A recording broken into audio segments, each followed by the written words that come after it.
Un saludo a todos. Vamos hoy día a comentar a partir de la doctrina social de la Iglesia el porqué de la preocupación de la Iglesia por lo social.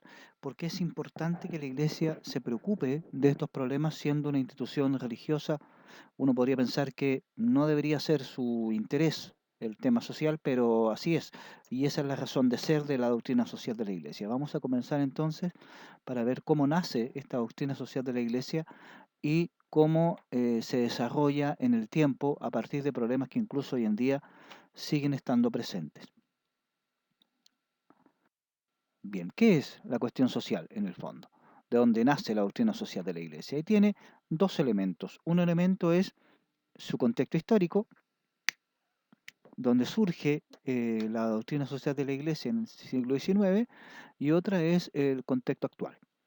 Vamos a ver, se trata de una cuestión, de un conjunto de problemáticas, es decir, de situaciones que deben ser resueltas y que afectan obviamente a lo social.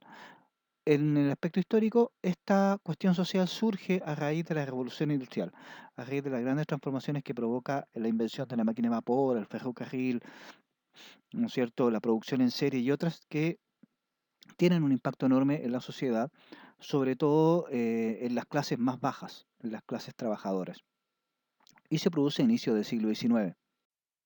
Bien, ¿cuáles son las problemáticas entonces?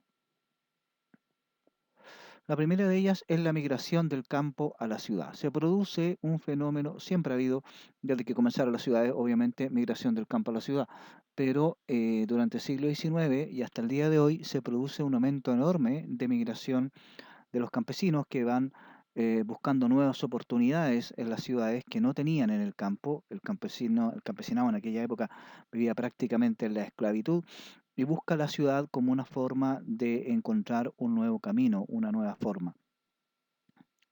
Estas ciudades obviamente no están preparadas para recibir a tantos inmigrantes, lo que produce, por supuesto, hacinamiento, produce zonas periféricas con muy poca urbanización, con muy poco acceso al agua, a la electricidad, a la salud, etcétera, y se van armando unos sectores populares en medio de la miseria que se van acumulando junto con una población en búsqueda de trabajo, en búsqueda de salud y de un montón de beneficios que no tienen. Ese hacinamiento se va extremizando también como foco de enfermedades, ¿no es cierto? Como foco de pobreza, debido a que estos trabajadores no siempre contaban con un trabajo al llegar a la ciudad. Un segundo problemática es el cambio en las relaciones de producción. Hasta este momento la producción era principalmente artesanal, ¿cierto? Y se trasladaba el oficio de padre a hijo a través de una enseñanza doméstica.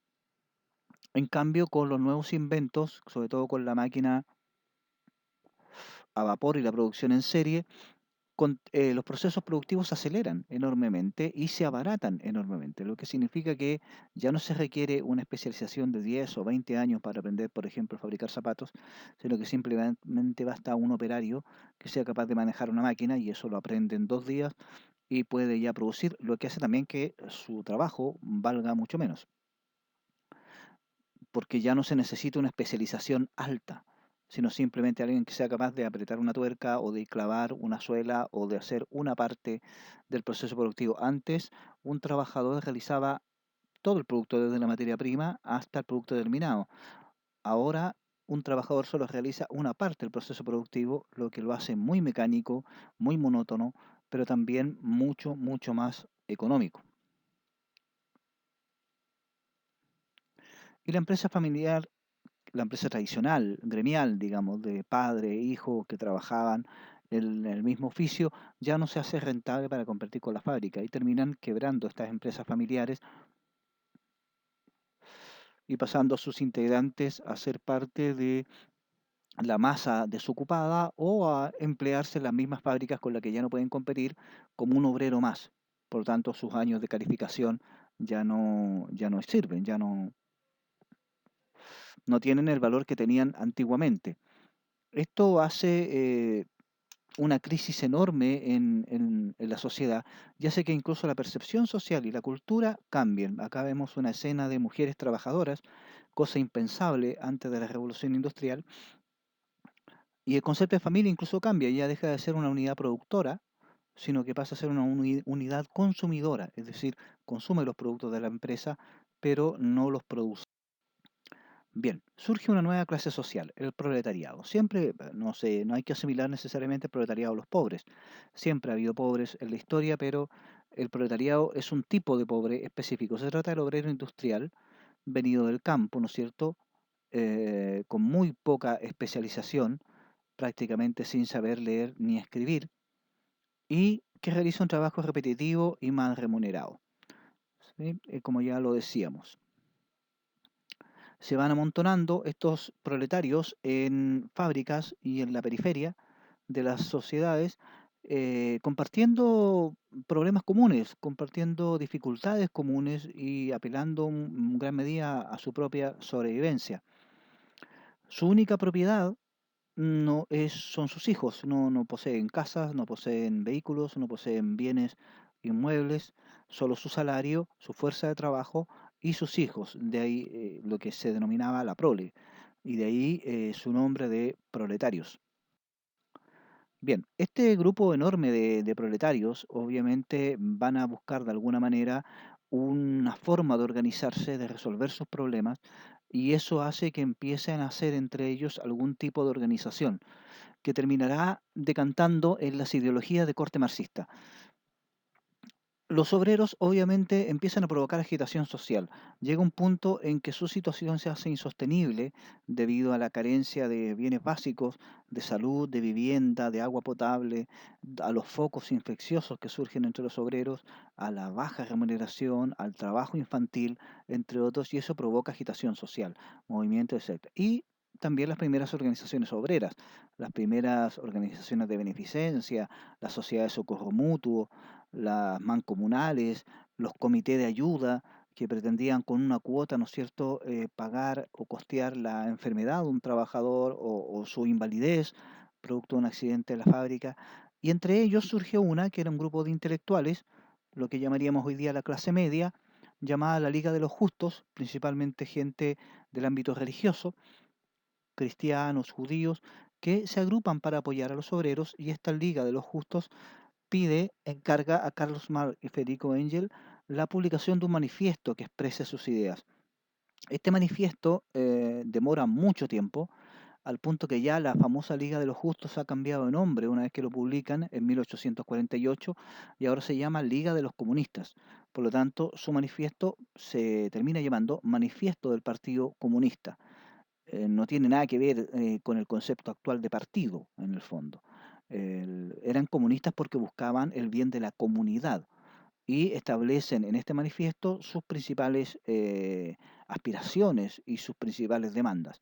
Con el tiempo, a partir de este manifiesto, el Partido Comunista empieza a surgir un grupo de intelectuales, principalmente Marx, Engels y otros más, que empiezan a elaborar una teoría social y económica y política también para explicar la situación de los obreros y sobre todo para explicar cómo salir de esta situación, cómo llegar a un mejor estándar de vida y cómo modificar la sociedad de tal manera que estos abusos no se repitan. Y de ahí que hoy en día tenemos las distintas corrientes del marxismo, que son muchas, no es el espacio acá para señalarlas, y que han ido desarrollando un proceso de organización y de intervención política muy diverso, desde simples demandas de mejoras laborales hasta incluso el cambio del sistema económico y el gobierno de algunos países, como fue el caso de la Unión Soviética. El símbolo, de hecho, del comunismo es un símbolo obrero, es la unión de el martillo y del obrero industrial y la hoz para cegar del obrero agrícola. ¿Sí? Esta la unión de la clase obrera, en ese sentido, se plantea como el ideal para transformar la sociedad, ya que tienen intereses comunes frente a los poderosos, a los capitalistas o como quieran llamarlo. Bien, la respuesta de la Iglesia. Frente a toda esta problemática, frente a todo este cambio realmente de paradigma, cambio de situación, la Iglesia tardó en responder, eh, tardó en comprender en realidad qué es lo que estaba ocurriendo y cuál podía ser su papel. Siempre la Iglesia había tenido un compromiso social desde ya Jesús en adelante, y podemos ir hasta los profetas o al Antiguo Testamento, pero siempre la Iglesia tuvo una labor de beneficencia con los más postergados, con los pobres. Los primeros hospitales, por ejemplo, los primeros colegios fueron instalados por la Iglesia, los leprosarios famosos de la Edad Media, por ejemplo. Pero este compromiso social era un compromiso de beneficencia, no era un compromiso que respondiera a esta nueva situación, y era visto por parte del movimiento obrero como una especie de asistencialismo, una especie de compensación que mitigaba los efectos pero no las causas. La Iglesia le costó entender que la situación era nueva y que requería una respuesta nueva. Aparecía aparentemente aliada con los poderosos, porque siempre había sido parte del sistema, por lo menos desde la época del Imperio Romano. Entonces era connatural a ella pensar la sociedad desde el Estado, desde el poder, y no desde los pobres. Los pobres eran un mal que había que atender, que había que ayudar, pero no había llegado a comprender que parte de ese mal, o las causas en el fondo de ese mal, era el propio sistema. Y eso era lo que estaban peleando los obreros, sobre todo los ligados a la línea marxista, y la Iglesia no lograba comprender del todo. S- Aunque, hay que decirlo, muchos cristianos también participaban en organizaciones obreras, y fue la presión de esos cristianos la que hizo que en el fondo el magisterio respondiera de alguna manera tratando de explicar cuál podría ser la posición cristiana frente a los males nuevos de la sociedad, que eran muchos y que complicaban a los cristianos que participaban en lo social, sobre todo organizaciones obreras, porque decían, bueno, yo soy cristiano, pero al parecer esto va más por la línea del marxismo que por el cristianismo. Entonces, lograr un compromiso social desde una mirada cristiana era una apuesta difícil, y hasta el día de hoy sigue siendo difícil. Hoy día, cuando alguien se interesa mucho por lo social, todavía se le liga a lo comunista o a lo marxista, como si el cristianismo no tuviera una respuesta frente a este problema. El Papa León XIII en 1891 publica su encíclica Rerum Novarum, que es el primer documento de la doctrina social de la Iglesia, y los documentos siempre se llaman por las primeras palabras del texto en latín. Rerum Novarum significa cosas nuevas. Y es precisamente lo que pasaba para la Iglesia. Todas estas novedades que se producían a partir de la Revolución Industrial requerían atención, y el Papa en este documento lo expresa con claridad. Aquí hay una cita, dice, tratando de explicar las causas del porqué de la problemática social. Dice, desentendiéndose las instituciones públicas y las leyes de la religión de nuestros antepasados, el tiempo fue insensiblemente entregando a los obreros, aislados e indefensos, a la inhumanidad de los empresarios y a la desenfrenada codicia de los competidores. Es un análisis durísimo, pero real, de la situación de los obreros, podríamos decir, tanto entonces como ahora, llegando al extremo, dice el Papa, en que un número sumamente reducido de opulentos y adinerados ha impuesto poco menos que el yugo de la esclavitud a una muchedumbre infinita de proletarios. Considerando que la Iglesia era parte del sistema social y sobre todo del poder del Estado, esto era altamente revolucionario.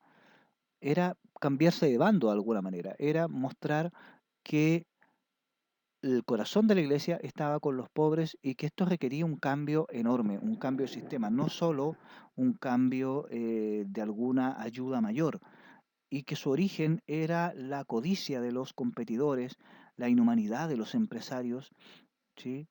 Y eh, que tenía como consecuencia la imposición prácticamente de la esclavitud. Mucho de eso suena también actual, si uno lo piensa. Es un documento muy antiguo, más de 100 años, pero muchas cosas sigue siendo muy actual. Y fue el primero de muchos documentos que llegan hasta Laudato Si de Papa Francisco, que han ido atendiendo a los distintos cambios de la sociedad y atendiendo a las distintas problemáticas que han ido mostrando. Pero más allá de eso, la pregunta sigue siendo la misma. ¿Por qué el interés de la Iglesia por lo social? ¿Por qué el Papa León XIII o el Papa Francisco deben preocuparse de lo que sucede en el mundo, meterse a hablar de economía, de política, si son en el fondo una institución religiosa? Bien, primero porque la Iglesia es sacramento universal de salvación, es decir, es un signo, un sacramento universal para todos y debe ser entendible por todos, y de la salvación, es decir, de la plenitud humana. Por tanto, todo aquello que tenga que ver con la plenitud humana, que tenga que ver con llevar a los seres humanos a Cristo, tiene que interesar a la iglesia. Por eso la iglesia se interesa por lo social, porque parte de la realidad humana que debe salvar es la sociedad, es las relaciones económicas. Y cuando la forma de vida, las condiciones materiales de vida de los más pobres no les permiten desarrollarse plenamente, eso es un impedimento para que ese ser humano alcance la salvación. Por lo tanto, debe interesarle. La salvación implica toda la realidad del ser humano. Lo material, lo espiritual, lo económico, lo político, lo social, lo afectivo, lo sexual, lo cultural, etcétera. Y en todas esas áreas el Evangelio debe impregnarlas con la luz de Cristo y por eso la Iglesia debe entrometerse en lo social. Dice la Gaudium et Spes, la Constitución pastoral sobre la Iglesia en el mundo actual del Concilio Vaticano II. Es la persona del hombre la que hay que salvar, es la sociedad humana la que hay que renovar. Es por consiguiente el hombre, pero el hombre todo entero, cuerpo y alma, corazón y conciencia, inteligencia y voluntad. Ningún aspecto humano puede quedar fuera de la doctrina social de la Iglesia y de la acción social de los cristianos. Aquí habla de hombre en genérico, ¿no? Estamos hablando del año 60. Hoy día probablemente hablar del hombre sonará un poco machista, pero en realidad quiere decir la naturaleza humana, ¿no? No al hombre en sentido masculino. Bien, el gran texto que puede servir de guía para entender este tema de la doctrina social de la Iglesia es de la Gaudium et Spes también, del capítulo primero, del número uno. Ahí señala en un breve resumen la intención de la Iglesia frente a lo social. Dice, los gozos y las esperanzas, las tristezas y las angustias de los hombres de nuestro tiempo, sobre todo de los pobres y de cuantos sufren, son a la vez gozo y esperanzas, tristezas y angustias de los discípulos de Cristo. Es decir, hay una comunión profunda, la Iglesia siente una comunión profunda entre lo que le sucede a la sociedad y el corazón de la Iglesia. No puede haber una separación entre ambos y la Iglesia no se siente como fuera del mundo, como ajena, sino presente, viviendo los mismos gozos y esperanzas, tristezas y angustias de todos y especialmente de los pobres y de todos los que sufren. Nada hay verdaderamente humano que no encuentre eco en su corazón. Todo lo que es humano debe tener eco en el corazón de la Iglesia. No puede la Iglesia volverse inhumana, pensando tanto en la doctrina o espiritualizándose tanto que pierda su razón de ser, que es llevar al ser humano completo hacia Cristo. La comunidad cristiana está integrada por hombres que, reunidos en Cristo, son guiados por el Espíritu Santo en su peregrinar hacia el reino del Padre y han recibido la buena nueva de la salvación para comunicarla a todos. Por lo tanto, todo ser humano, en cualquier circunstancia, debe ser capaz de escuchar la buena noticia y de recibirla, para luego ser guiado por el Espíritu Santo, ¿cierto?, a través de la Iglesia y reunido en Cristo a la plenitud del Padre, al reino de Dios. Y eso implica que la iglesia debe adaptarse para poder comunicar a todos la salvación. De alguna manera, para poder hablarle a cada uno desde su realidad, en su lenguaje, en su idioma. Y eso obviamente tiene que ver también con lo social. ¿Cómo le hablamos de Dios a aquellos que sufren la injusticia, el hambre, la angustia, la enfermedad, la injusticia, ¿no es cierto? La miseria? Tenemos que tener una palabra que haga eco en su corazón también y sea capaz de iluminar esta realidad desde el Evangelio y iluminarla para transformarla, no solo iluminarla en un sentido consolador, sino también en un sentido transformador, liberador, que haga que esta persona logre organizarse, ¿no es cierto?, y logre llevar su anhelo a una práctica que consiga salir de esta situación de pobreza, de miseria, de angustia y llevar su vida y la de los demás a la plenitud. La Iglesia por ello se siente íntima y realmente solidaria del género humano y de su historia. Aquí la Iglesia cambia la visión. La Iglesia mira la historia humana como la historia de la salvación, mira como el espacio en el que Dios actúa y en el que debe actuar. Por eso asume esta íntima y real solidaridad con el género humano. De ahí en adelante no podremos pensar la Iglesia o pensar el cristianismo sin pensar también en lo social, en la búsqueda de los seres humanos y en la necesidad de encontrar caminos de transformación y de liberación que hagan de la vida humana algo más pleno para todos. Eso sería el tema del interés de la Iglesia por lo social. Un saludo a todos y nos vemos.